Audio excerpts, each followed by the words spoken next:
Starlight Episode 3 The Man in Flux. Welcome, tuners in. It's Rigel.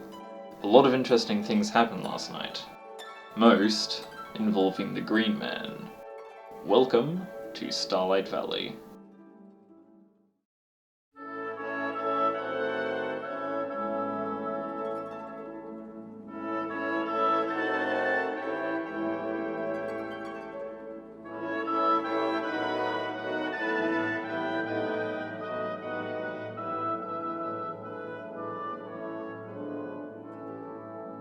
Oh, sorry, I forgot to mention he has green skin.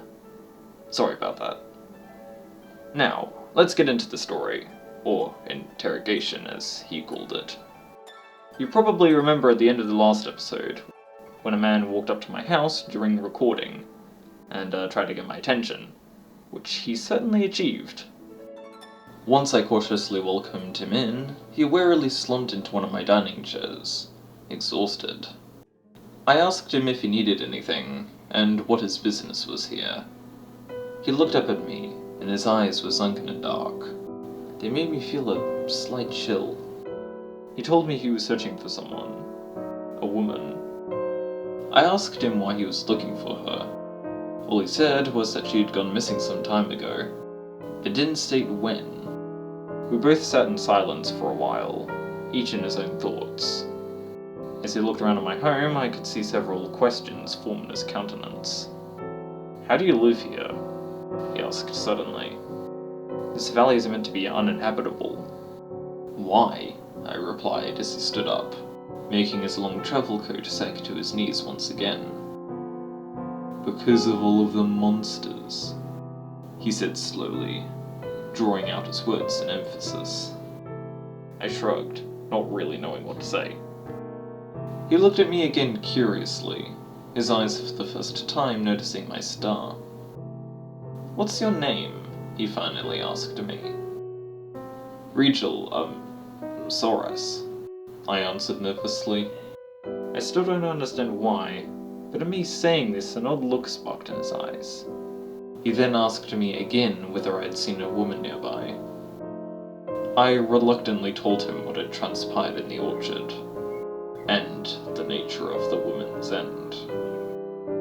There was a haunted look on his face when I had finished, but as if the news wasn't new to him. His palms faced upwards as if in broken prayer. I desperately told him that it had most likely just been a thing, sadly plucked from this world before their time because of me. After saying this, I could hear a disgruntled tut from upstairs. I would have to apologize for my offensiveness later.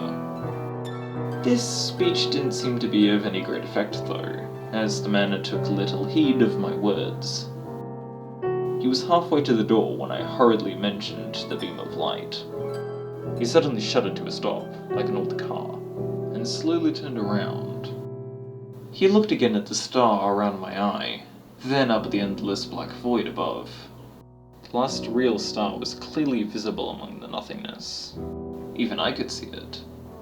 I don't exactly remember how though, as I was indoors when that happened. I also told him my plans for venturing to its source. He looked sidelong at me, his tall dark form silhouetted by the doorway. "When are you planning to go?" he quietly asked me. "In 2 weeks," I answered. He nodded thoughtfully.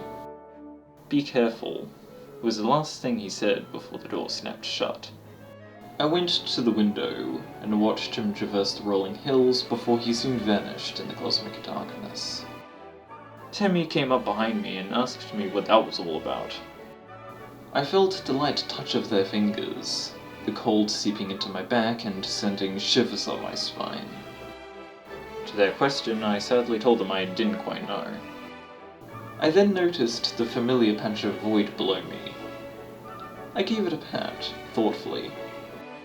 I only realized afterwards that I had never gotten his name. I don't know if he was rightly human even, but one thing I am sure of is the feeling that this won't be the last I'll be seeing of him. Not by a long shot. But with that, I say to you now, listeners, stay tuned and stay vigilant. You never know what might come across your path someday. Whether they be green, purple, or made of wax.